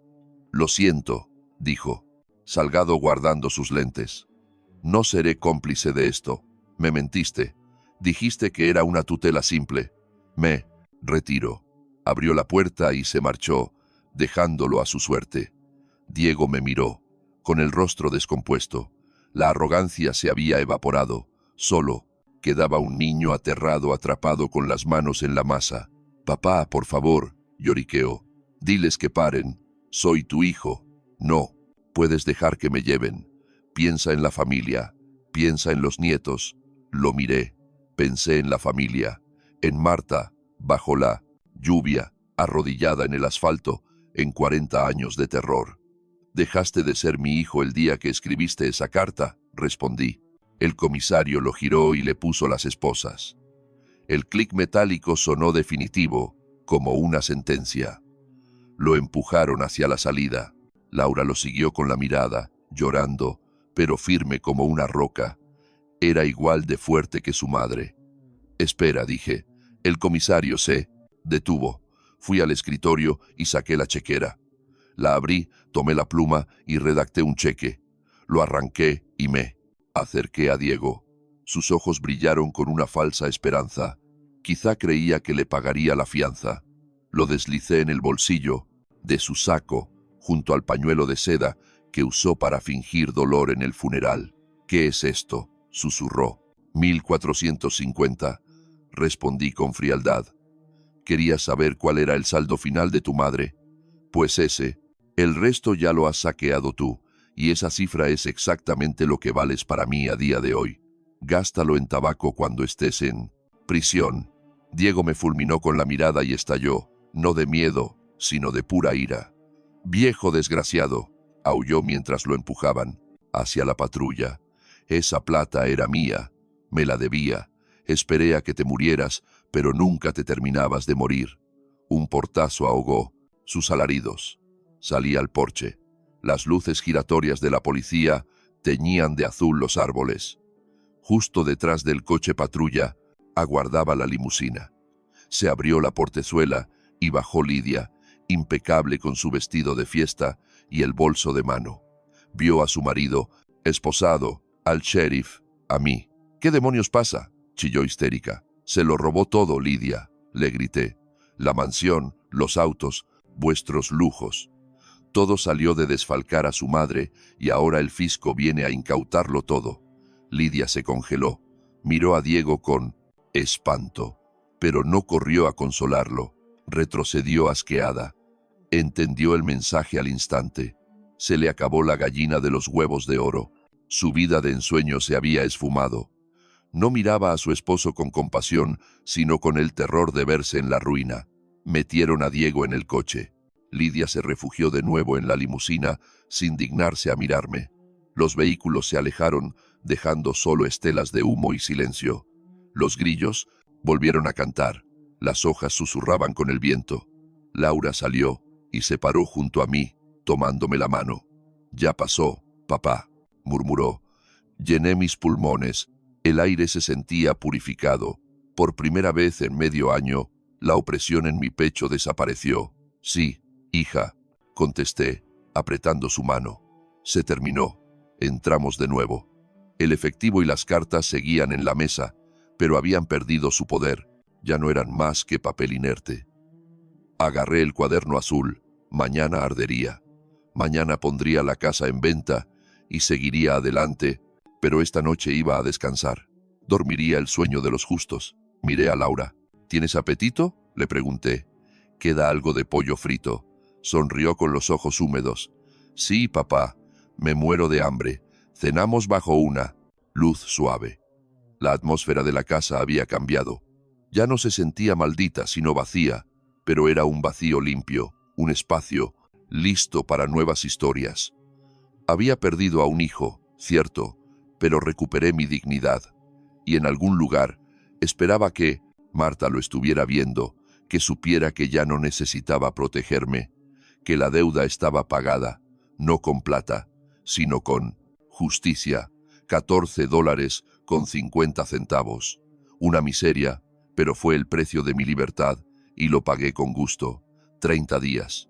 Bastaron para desmantelar una vida construida durante 40 años. La propiedad se vendió en apenas una semana.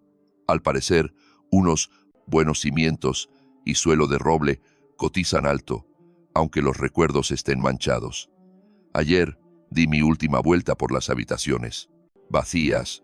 Mis pasos ya no resonaban con tristeza, sino con claridad. No sentí fantasmas aferrándose a mis tobillos, solo vi paredes, pidiendo pintura, y un techo que protegerá a la joven pareja que la compró. Dejé las llaves en la mesada junto a un buen vino.